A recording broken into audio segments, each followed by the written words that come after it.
today we're going to continue kind of in that aspect, but we're going to go the other way. So we're going to start with a graph of a rational function, and we're going to try to write the equation.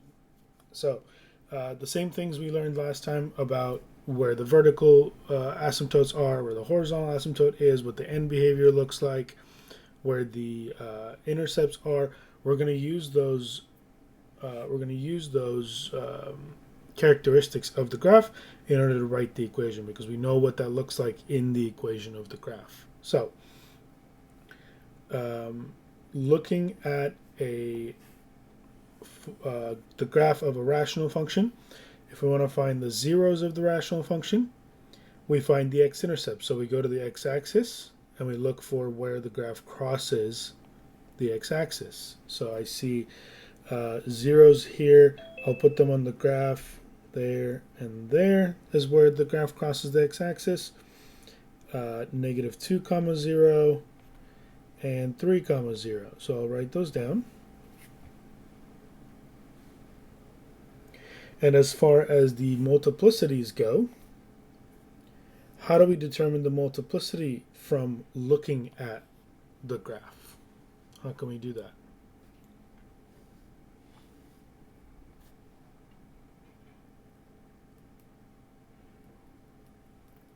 By looking at where the functions, like the x-intercepts of the functions.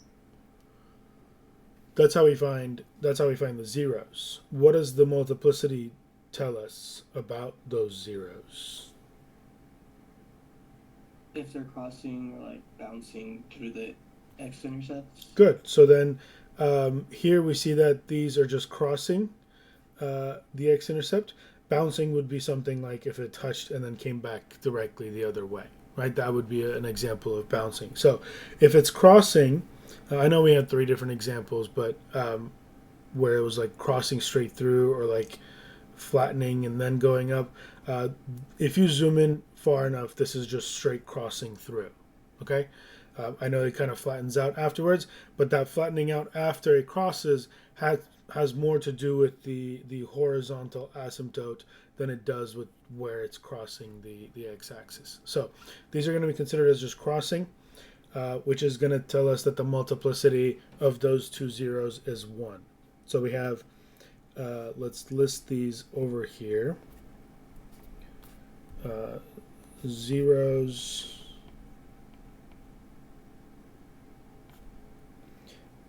X equals, actually we should put it as a point. Negative 2 comma 0. Multiplicity 1. And then 3 comma 0 with a multiplicity 1 as well.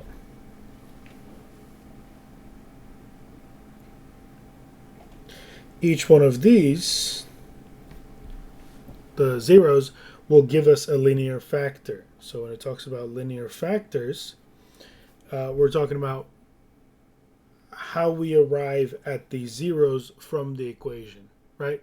We went the other direction last time, so we took a rational function like this, and we said, how do we find the zeros? So let's go back to that. How do we find the zeros of this type of function? Set numerator equal to 0. Good. And then after that, what do you do with those parentheses? How do we solve this setting the numerator equal to 0?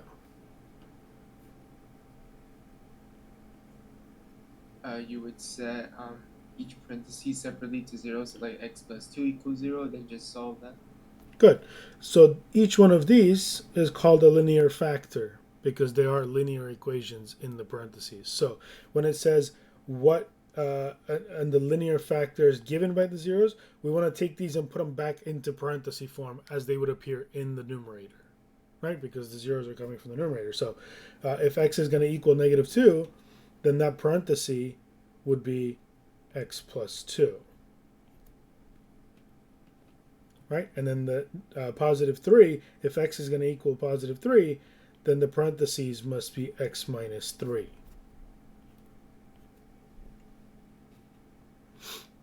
right? These are the linear factors that would lead to these zeros.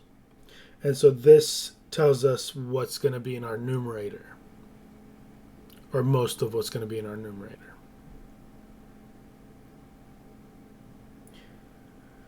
Okay, moving on. Next part, we are supposed to find the vertical asymptotes. By looking at the graph, we just look at where the graph goes up or down without approaching a certain vertical line, but never crossing it. So if I wanted to put that on the graph, it looks like the graph is doing that infinity, negative infinity thing around that vertical line and around this vertical line. Right, so I find two lines where the graph is approaching but not crossing. Let's write down those vertical lines. This one is x equals -1, and this one is x equals 2. So to determine the vertical asymptotes, I would say vertical asymptotes are x equals -1 and x equals 2.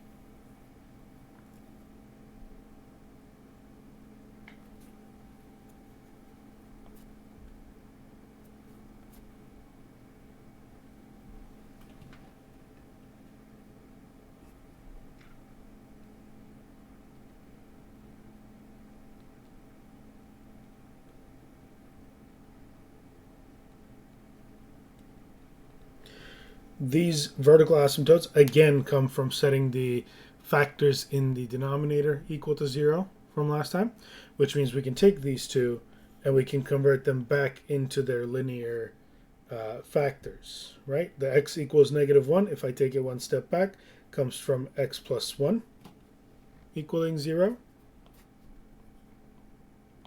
And then the x equals 2 comes from an x minus 2.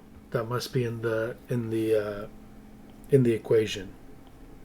Right, so those are the things that will go in our denominator. Sorry, we forgot to talk about multiplicity here. Let's talk about multiplicity. At each vertical asymptote, we need to determine what's happening on the left and the right of the asymptote. In the first example here, in the x equals -1, the graph is going up on one side and down on the other side. That's normal behavior. That means that the multiplicity is just going to be 1. Okay, so this is, I guess I should write this a little bit differently so I can include their multiplicities. X equals -1 has a multiplicity of 1. And x equals 2, because the graph is going down on both sides, they're going the same direction, down to -infinity, that one is going to have a multiplicity of 2. Okay, so if they go opposite directions, then it's multiplicity 1. If they go the same direction, then it's multiplicity 2.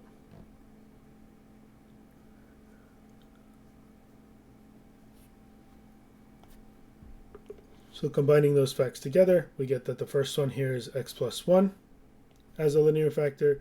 The second one is x minus 2, but with a multiplicity of 2, which means it's going to be squared in the denominator.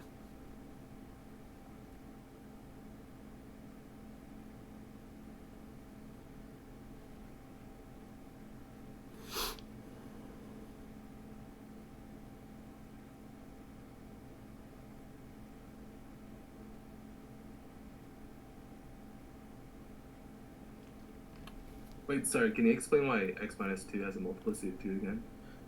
Because if we look at the behavior around this vertical asymptote, the graph is kind of mirroring itself, right? It's going down on both sides of it. So as you approach that asymptote from the left and the right, the y value is going down to -infinity on both sides.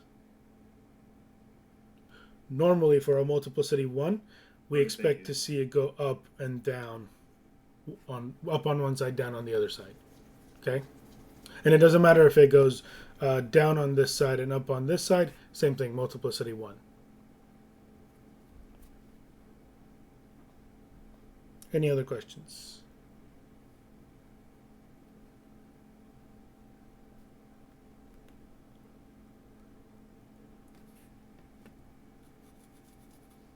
Okay, let's write a rational function r of x as the ratio of products of the linear factors found in parts a and b. So we know that we'll label these. These are denominator. Oh, sorry, not denominator. Numerator factors.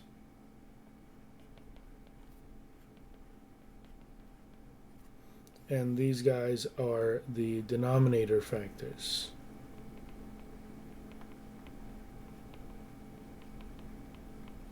So we can write an equation here. R of x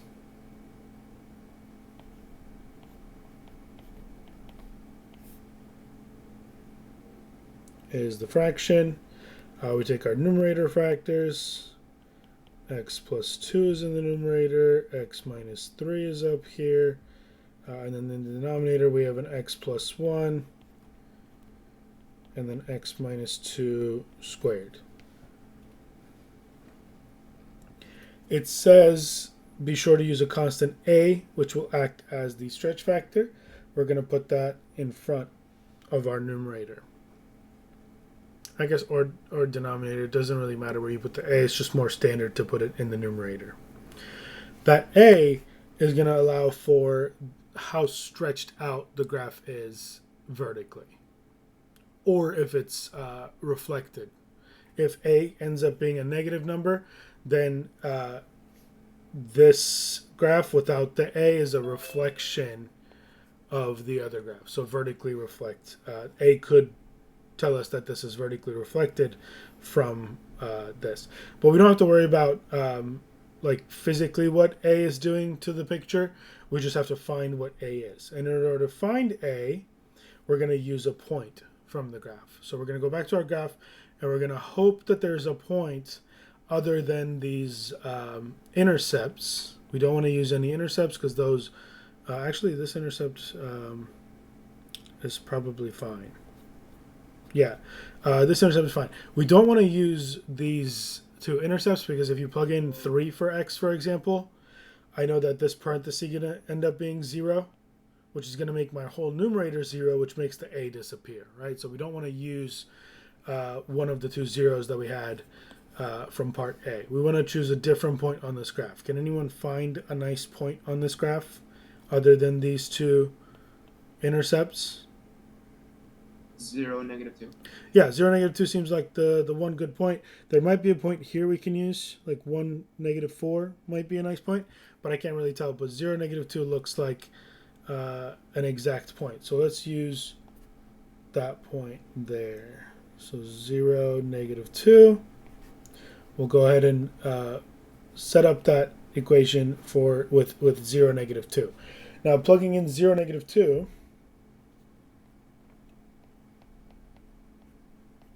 means we're going to plug in 0 for the x and -2 for the y. The y is just this other side, the r of x. So -2 is going to be our r of x. So -2 equals the fraction a, and we're plugging in 0 for x. So 0 plus 2, 0 minus 3, 0 plus 1, and 0 minus 2 squared.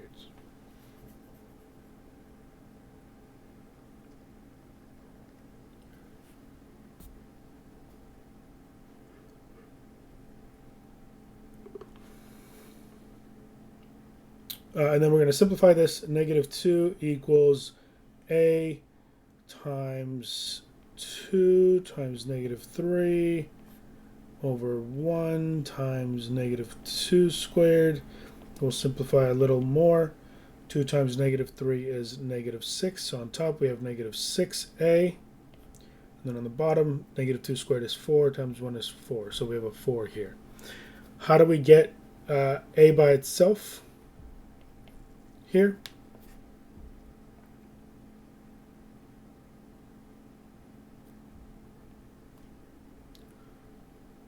What do I multiply by? Multiply 4. Multiply by what? Sorry. I missed that. Santos, what'd you say? multiply by the reciprocal of the fraction. Good. We'll multiply by 4 over negative 6. That'll get rid of both the 4 and the negative 6 at the same time. We'll end up with a equals, and we can simplify here. We can simplify I guess we should have simplified the 4 and the 6 first, but that'll be 2 and a 3. And when we multiply, we get negative 4 thirds.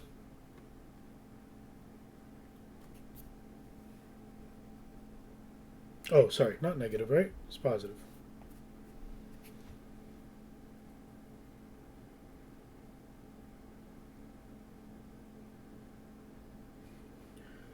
Negative times a negative is going to become positive. So A is 4 thirds. There's a few ways we could write this. I'm going to write the answer as R of X. Instead of putting 4 thirds in the numerator, we can kind of split the 4 thirds into our fraction. Right? 4 thirds as a numerator is the same thing as a 4 on top and a 3 on the bottom. So I'm going to write this as a fraction where I put the 4 up here and then have my linear factors. And then the 3 down here squared. And that'll be, if you graph this, it would look like this graph up here.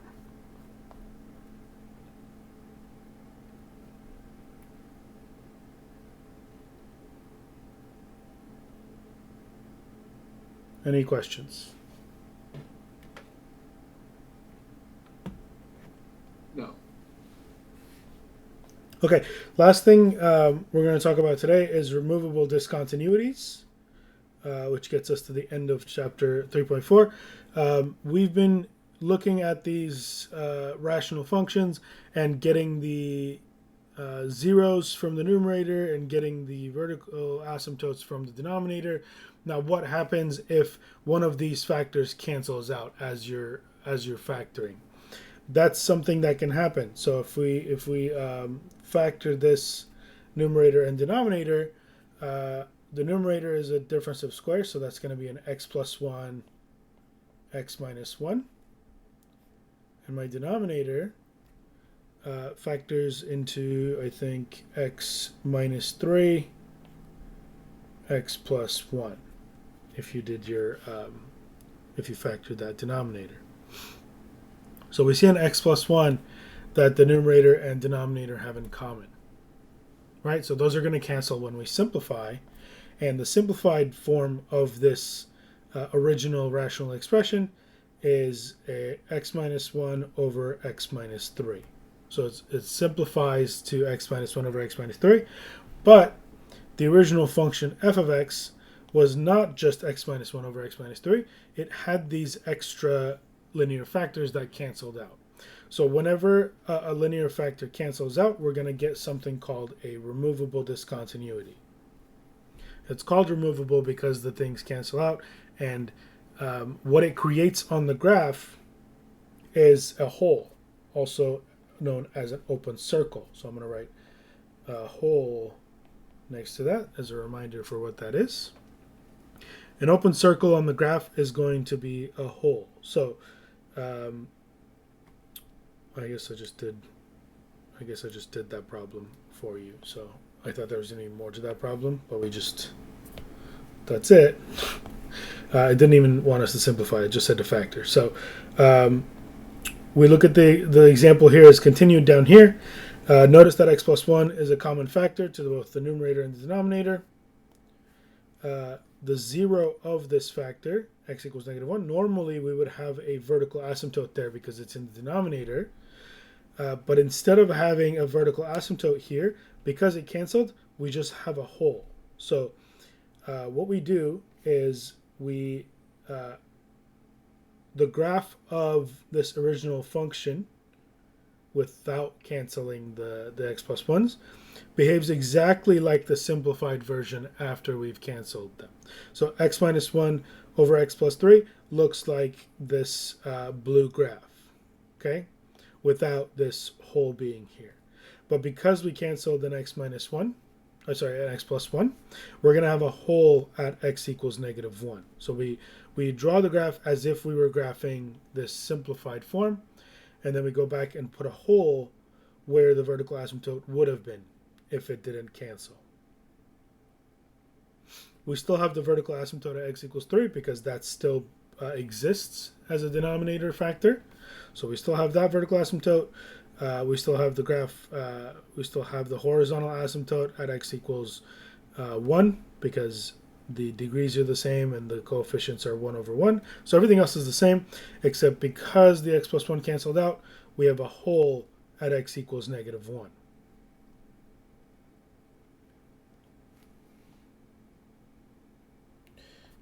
Let's put a little note here. To determine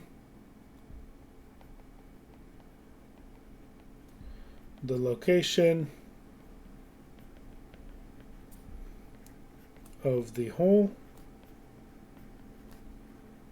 we plug in x equals negative 1 into the simplified rational function.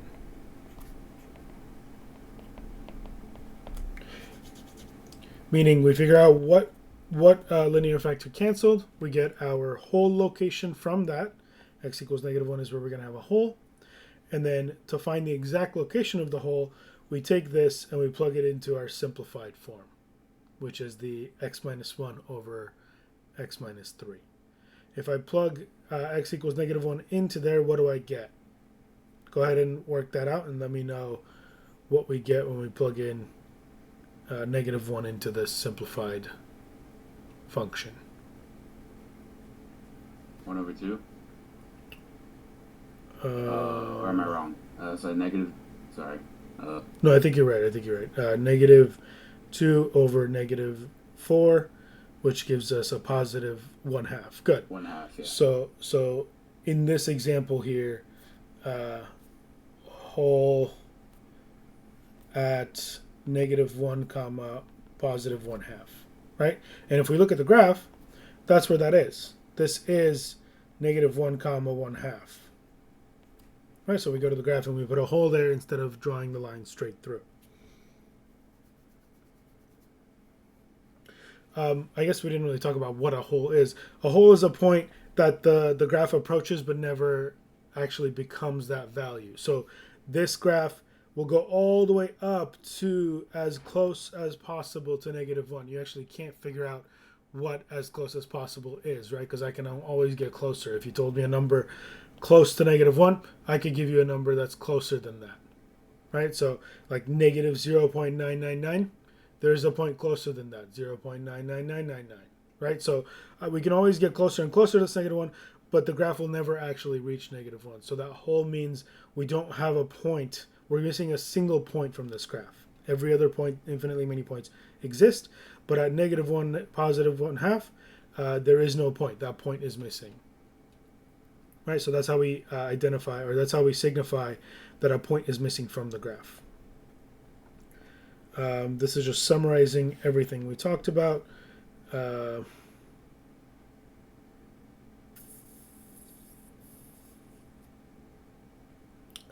It's just saying that the interesting. If it completely factors out, if it completely cancels out in the denominator so that there is no more vertical asymptote, instead we're going to have a hole, right? So it could have been the fact that like x plus 1 was like squared in the numerator. What was it? X minus 1, x minus 3, x plus 1. Those would still cancel out, except now there are 2 of these linear factors in the numerator, so when I do the canceling out, only one of those will cancel out with the denominator, and we'll end up with x plus 1, x minus 1 over x minus 3. this can also happen. As long as something in the denominator completely canceled out and the vertical asymptote disappeared from the non-simplified to the simplified, you're going to have a hole at that x equals -1 if it completely cancels out.